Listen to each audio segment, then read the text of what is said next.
Going to do a bit of a little educational video, and I'm sorting through my trash for a couple sensors I threw away.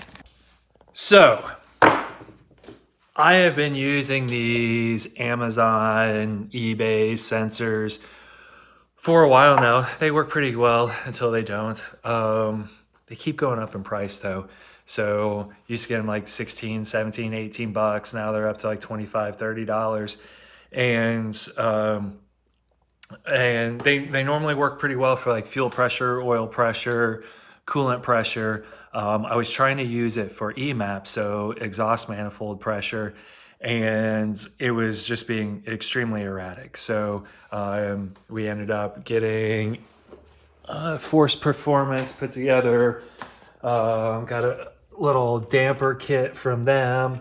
Replaced the line. This was copper before, and it was starting to deteriorate with the heat. But the stainless line damper with which is packed with some steel wool, and then the sensor on the end here. And that still didn't work with that sensor. So I'm like, okay, here, let me show you what it was doing.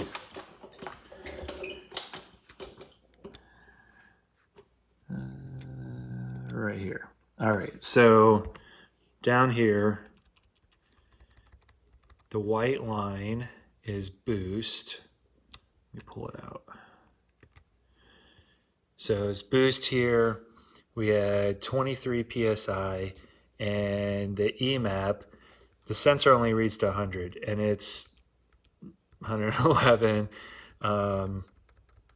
maxing out. There's no way that it had that much EMAP. And here's the interesting thing. So you see how erratic it is too. Here it is down here, low boost. Usually around this time it happened 6 pounds of boost. Then all of a sudden it just started going wild. What I noticed, it was usually more like 12, 14 pounds of boost, and then it would be really smooth and then go erratic like that. So just bad data, not useful. So folks at Force Performance recommended a Honeywell sensor from Mouser. You can get a lot of different places. They're all about the same price. So this is a Honeywell. There's the part number. So you can look it up. You can just use that part number anywhere. It's a 0 to 100 PSI sensor. They have 0 to 50, 0 to 150, whatever you want. And it's only, and it doesn't say it on here, but it was $53 a piece. I ended up getting 2 of them. So $53 a piece, so 20 bucks more than the cheap ones, and color changed on me to red. But now we're at 22 pounds of boost, still nice and smooth. The red is EMAP, very little fluctuation, and now we actually have data. And you can see all the way up to 31 pounds of boost, like 70, 200 RPM.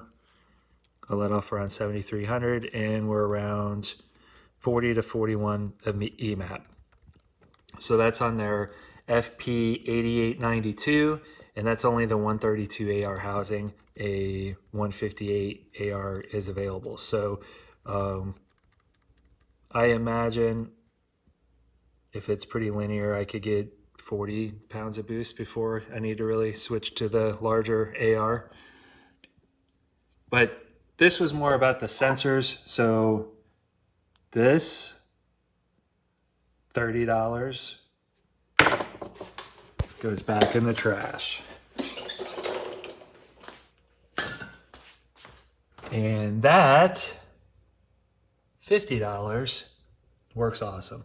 It's brass, and it honestly,